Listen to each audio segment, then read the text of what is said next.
नमस्कार दोस्तों, मैं सुधांशु अंतानी केसरिया टेक्सटाइल कंपनी की ओर से आप सबका इस वीडियो में हार्दिक स्वागत करता हूं। सबसे पहले तो मैं हर मेरे प्रेक्षक भाई जो हैं, मेरे से कोसों दूर रहते हैं, मेरे वीडियो देखते हैं, उनका बहुत शुक्रगुजार हूं कि उन्होंने मेरे कुछ वीडियोस देख के उनके दिमाग में जो सवाल पैदा हुए हैं उसके बारे में कमेंट किया और क्वेश्चन या तो प्रश्न हमको पूछा। मित्रों, आज मैं वही प्रश्नों का जवाब दूंगा। आज तो सिर्फ एक ही प्रश्न का जवाब देना है और वो है एक हुबली कलकत्ता से एक हमारे जो कस्टमर है वो पिछले 2-4 बार आ गए हैं और थोड़े कुछ खरीदी परचेजेस भी की हैं और उनका व्यवसाय भी चल रहा है। उनका हमसे मिलन आए दिन होता ही रहता है। महीने में चंद बार आते हैं, साथ में हम चाय कॉफ़ी पीते हैं, कभी कभार नाश्ता भी करते हैं। वो लाख 1.5 लाख 2 लाख का परचेज करके वापस हुबली, लेकिन बहुत खुश है। उसको अच्छा लग रहा है, ये कर रहा है, ऐसा लग रहा है कि उसको जीवन में जो कुछ भी व्यतीत हो रहा है, जो भी थोड़ी बहुत कामयाबी मिली है, उसके लिए वो केसरिया का शुक्रगुजार है, ऐसा वो कमेंट्स में लिखते हैं। नहीं दोस्तों, हम तो सिर्फ आपको कौन सी दिशा में जाना है ये मार्गदर्शन देते हैं, बाकी हाथ पैर दिमाग मेहनत आपका रहता है। सही है ना? खैर, आज मैं मुद्दे की बात करता हूँ। ये साबने बंडोपाध्याय करके उनकी सरनेम है, हरीश बंडोपाध्याय। हाँ जी, बंगाली बाबू है, सही तरीके से धंधा भी करते हैं, बिजनेस करते हैं और सब संतुष्ट हैं। उनका ये प्रश्न है कि वो एक गवर्नमेंट जॉब कर रहे हैं और तनख्वाह भी कुछ अच्छा है, घर भी चल रहा है, परिवार खुश है, घर के माहौल में कोई बदलाव नहीं आया है, फिर भी वो ये कपड़ों के व्यापार में आए हैं और उनको उसमें अभी जब 2 साल के बाद कामयाबी दिख रही है, मिली है थोड़ी बहुत, तो अभी वो बिल्कुल कंफ्यूजन में है। उनको दिमाग में ये सवाल आता है, तो क्या सरकारी या तो गवर्नमेंट जॉब छोड़ दें? ये उनका प्रश्न है। वो ऐसे ही फिर लिखा है, कृपया करके हमें मार्गदर्शन दीजिए। वो शुक्रिया एक बार फिर आप सबका। हरीश जी, आपने मेरे को जो प्रश्न पूछा है ना, बहुत सही पूछा है। आपकी तरह दूसरे सब कस्टमरों के दिमाग में ये प्रश्न आता ही होगा कि मैं नौकरी छोड़ के व्यापार में ज़्यादा वक्त दूं। ऐसा पूछते हो, सोचते होंगे, लेकिन पूछने की हिम्मत नहीं करते। आपने हमको पूछ लिया, हम खुश, क्योंकि आपके जरिए वो सब हमारे कस्टमरों को जवाब मिल जाएगा। आपका जो प्रश्न है बहुत ही सही है। जीवन में एक ऐसे मोड़ पे ऐसे विचार आना बहुत ही सामान्य और वास्तविक चीज है। आपका जो प्रश्न है कि सरकारी जॉब छोड़ दें और ये कर व्यापार में आगे बढ़े, क्यों? दोस्त, मेरे को ये बताओ कि आपको ये नौकरी छोड़नी क्यों है? कपड़ों के व्यापार में तो सब जब सेटिंग हो गया है, तब आपको कुछ भागा दौड़ी करने की ज़रूरत नहीं है। ऐसा व्यापार जो होता है जिसमें हर रोज़ नया कस्टमर ढूंढने जाओ, हर रोज़ नई जगह से मटेरियल लेके आओ और फिर रिटेल काउंटर पर बेचो, ये सब उसको टाइम देना पड़ता है।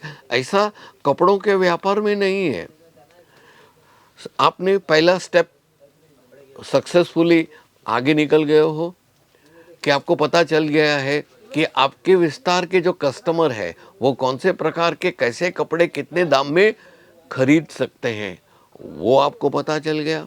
दूसरा, और आपको ज़्यादा मुनाफा हो उसके लिए आप कहाँ से कैसे कपड़े लें, तो आपको ये भी पता चल गया कि हिंदुस्तान में सबसे बड़ा कपड़ों का हब हो तो सूरत है, और सूरत में सबसे बड़ा कपड़ों का मैन्युफैक्चरर और किफ़ायती दामों में उच्च क्वालिटी की सामग्री बेचने वाला कौन है?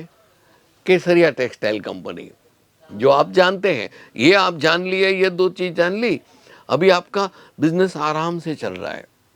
सुबह ही किचन का काम खत्म हो गया, बच्चे स्कूल गए और आप बड़े साहब ऑफिस गए, थोड़ा बचा कुचा कुछ काम है वो करके 11:30 के बाद शाम को 6 बजे तक हमारी होम मिनिस्टर यानी कि हमारी अर्धांगिनी यानी कि हमारी पत्नी श्री, जिसमें उसको साथ देंगे आपकी सिस्टर, आपकी मदर, बस बैठे बैठे वो पीस फोलते हैं, आलू काटते हैं, बातें करते हैं, टीवी में सीरियल चल रही है, बैठे हैं और साथ में कपड़ों की ढेर लगी हुई है, उसमें बैठे बैठे वो मांगेंगे, ये लेंगे देंगे।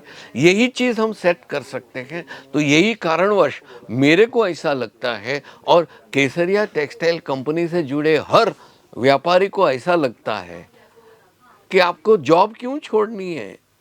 इनफैक्ट आप जहाँ पे जॉब कर रहे हो ना, गवर्नमेंट जॉब में, वहाँ भी अपनी सेल चालू कर दो। वहाँ पे जो महिलाएं कर्मचारियां हैं, फिर आपके मैनेजर साहब हैं, आपके डिपार्टमेंट हेड है, आपके पार्किंग में सिक्योरिटी वाले हैं, वो आपके संपर्क में है ना इतने सालों से, उसको धीरे धीरे बताते जाओ, भाई पार्ट टाइम में ये महंगाई में मेरे को परवड़ता नहीं है तो मैं ये करता हूँ। आपको अगर अपनी पत्नी के लिए या अपने बच्चों के लिए या अपनी सिस्टर के लिए कुछ भी कपड़े लेने हैं, घर पे जरूर आइए, या तो मैं थैला भर के इधर लेके आऊँ, आप इधर दे दो और रोकड़ा मेरे को दे दो। ऐसे भी आप अपना व्यवसाय आगे बढ़ा सकते हो। दोस्तों, एक बार फिर मैं आपको बताता हूँ, मेहरबानी करके ये मत सोचिए कि नौकरी और व्यापार दोनों साथ में नहीं हो सकता है। हो सकता है, जो मैंने आपको तरीके बताए, जो मैंने आपको रास्ते बताए, उस प्रकार से। और जैसे ही आपका व्यापार दुगुना चौगुना हो जाता है, तो आप अपने एरिया में एक छोटी सी नया बिल्डिंग बन रहा है, उसमें पहले किराए पे छोटी दुकान ले लीजिए, 2 सेल्समैन रख लीजिए और उसको सुपरवाइज करने आपके घर के सदस्य जा सकते हैं, और 6 बजे के बाद आप क्या काउंटर में सेल हुआ उसका हिसाब किताब समझ सकते हो।